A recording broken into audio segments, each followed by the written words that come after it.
Europe 1. Le grand direct des médias, Jean-Marc Morandini. Et ce matin en direct sur Europe 1 dans ce studio, on reçoit Frédéric Lopez à l'occasion du retour de la parenthèse inattendue ce soir à 22h20 sur France 2. Frédéric Lopez, bonjour. Bonjour. Merci d'être en direct avec nous sur Europe 1. Un petit mot sur vous tout d'abord parce qu'on a appris pendant ces vacances de fin d'année que vous arrêtiez votre émission sur France Inter.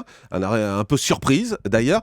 Qu'est-ce qui vous est arrivé ? Vous étiez en burn-out ? Vous aviez le sentiment que vous en faisiez trop ? J'étais en pleine dépression, Jean-Marc Morandini. Vous n'êtes pas chez Mireille Dumas. Vous n'êtes Non, chez pas Mireille du tout, Dumas. pas du tout. En fait, c'est très rigolo parce que j'étais allé voir Philippe Val pour lui proposer, le patron de France Inter, pour lui proposer une émission hebdomadaire d'interview en tête-à-tête, tranquille, qu'on enregistrera à l'avance.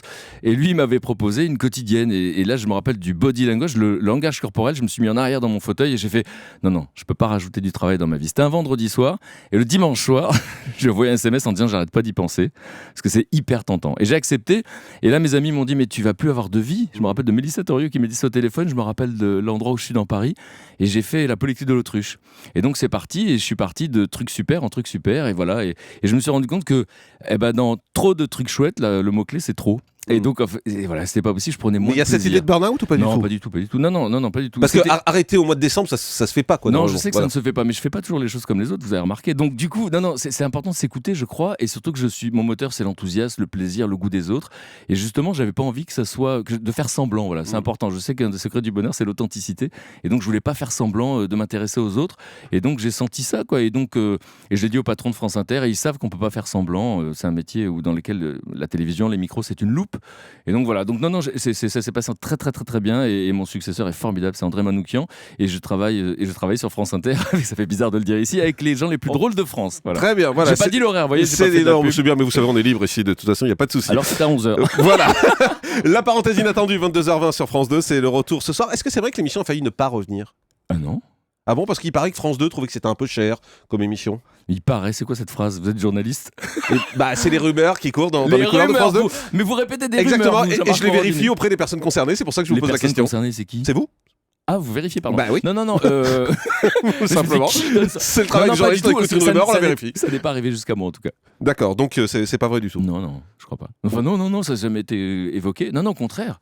Au contraire, non, pas du tout. Et les personnalités en revanche se pressent pour participer à cette émission ? Alors il y en a qui se pressent, d'autres pas. Vous savez que c'est une émission où il faut se livrer, et donc il y en a qui ont eu peur l'année dernière parce qu'il y a eu beaucoup de larmes dans un premier temps. Maintenant, je fais très attention parce que je veux pas faire pleurer. Je veux qu'on arrête de pleurer, mais parce que c'est une émission où c'est le parcours émotionnel effectivement, et donc il y a des gens qui n'ont pas envie de raconter leur enfance parce qu'ils sont pas prêts à le raconter publiquement. Mais ce qui est chouette effectivement, c'est que ceux qui viennent ont très très envie d'en faire partie, ont très envie c'est de la transmission. Et justement pour ceux qui se sont demandé mais pourquoi ces gens impudiques racontent leur histoire, c'est le contraire de l'exhibition, c'est de la transmission. Ils ont tous une obsession, c'est la même que la mienne, c'est de raconter leur parcours pour dire regardez, c'est possible. Ils ont eu la même enfance que tout le monde, les mêmes complexes dans l'enfance, les mêmes peurs, et les mêmes adolescences, etc. Et puis ils ont rêvé très très très fort et eu beaucoup d'obstacles.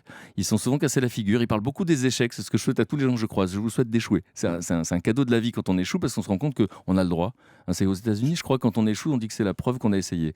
Et surtout dans un pays comme le nôtre où on a un peu timoré en ce moment, etc. Je trouve ça super d'entendre des gens qui disent c'est possible, et c'est pour ça que ça donne la pêche en fait. Est-ce que parfois des gens vous demandent de couper certaines séquences parce qu'ils se sont trop livrés ? Mais je vais vous dire un truc, c'est le contrat moral qu'on a entre nous. Ils ont le final cut, comme on dit. Ouais. Je leur dis s'il y a quelque chose que tu as dit parce que tu t'es emballé, etc. Tu peux me le dire. C'est arrivé ? Et c'est arrivé une seule fois, un invité qui a eu une période de drogue et qui n'avait pas envie de le raconter. C'était qui ? Jean-Marc Morandini. C'est ça. Parmi les invités que vous allez recevoir ? Alors, il y a plein d'invités que j'aime beaucoup. Et le problème, c'est qu'il y en a eu beaucoup. Je me rappelle pas de tout le monde, mais je me rappelle de Patrick Poivre d'Arvor dans La Barque, Ariel Dombal à la campagne, Laure Manodou, Jean-Christophe Ruffin, Clovis Corneillac. Il y a eu beaucoup de personnalités parce qu'on a enregistré beaucoup d'émissions. Et honnêtement, c'est une maison magique. Vous voudriez pas venir un jour ? Pourquoi pas ? Ah, franchement, On peut va essayer. enfin savoir qui vous êtes. On peut essayer, ouais, ça serait intéressant. Ne rougissez pas quand je Non, parle de mais il n'y a pas de souci. TF1 va lancer une émission qui s'appelle Star au grand air, où ce sont des artistes qui vont se confier dans le cadre d'un repas et qui vont chanter à leur manière les titres des autres. Vous avez le sentiment que ça vous copie un peu ? Ça me copie un peu, mais en fait... Non, mais je l'ai pas vue en vérité. Je crois qu'elle est diffusée cette semaine, c'est Oui, ça ? tout à fait. Donc je peux pas m'exprimer. Après, c'est vrai que ça rappelle quelque chose quand vous le racontez. C'est assez flatteur. Vous savez, il y avait déjà eu Rendez-vous en terre inconnue et TF1 avait fait Bienvenue dans ma tribu. Donc c'est flatteur. Moi, honnêtement, je préfère être... Ça vous fait parler ? Ça me fait parler? Ça vous fait pas râler? Ah pardon, non, pas du tout. Rendez-vous en terre inconnue, 16e numéro le 21 janvier avec Mélissa Torio qui sera l'invitée. Elle ira dans le nord de la Tanzanie avec vous. On se demande toujours comment vous choisissez vos invités. Bah, Mélissa Torio, c'est facile à Oui, comprendre. ça c'est votre copine, d'accord. Non, c'est comment on choisit, vous avez raison. D'abord, il y a des gens avec qui on ne passerait pas 2 ou 3 semaines. Vous êtes d'accord? Oui, tout à fait. Qui, par exemple, Jean-Marc Morandini, vous ne passeriez pas 2 ou 3 semaines? Bon, écoutez, on va pas parler. Vous qui demandez des noms tout le temps. Je pense que tout le monde a un nom en tête qui vient spontanément là, mais je vais pas le dire. Allez, vous qui demandez des noms aux gens, vous leur demandez d'être courageux, allez-y. Je vais pas le dire. Avec qui vous ne passeriez pas je dirai ça tout à l'heure. Jean-Marc Morandini, avec qui vous ne passeriez pas 2 ou 3 semaines? Carole Rousseau. C'est vrai? Ouais, c'est vrai. Bon, et bien justement, elle est là. Non, c'est ça, c'est vraiment ça le premier critère, c'est vouloir passer 2 ou 3 semaines avec quelqu'un en huis clos, et puis surtout des gens qui vont pas penser à ce qu'on va penser d'eux à Paris, qui vont pas penser aux caméras et qui vont les oublier. Et Mélissa Torio, vous allez voir le film, il est extraordinaire, c'est-à-dire qu'elle est quelqu'un de pur, elle est pas belle qu'à l'extérieur, voilà. Et il se dit qu'il y a une façon particulière que vous avez de tester les personnalités, c'est que vous les emmenez au restaurant.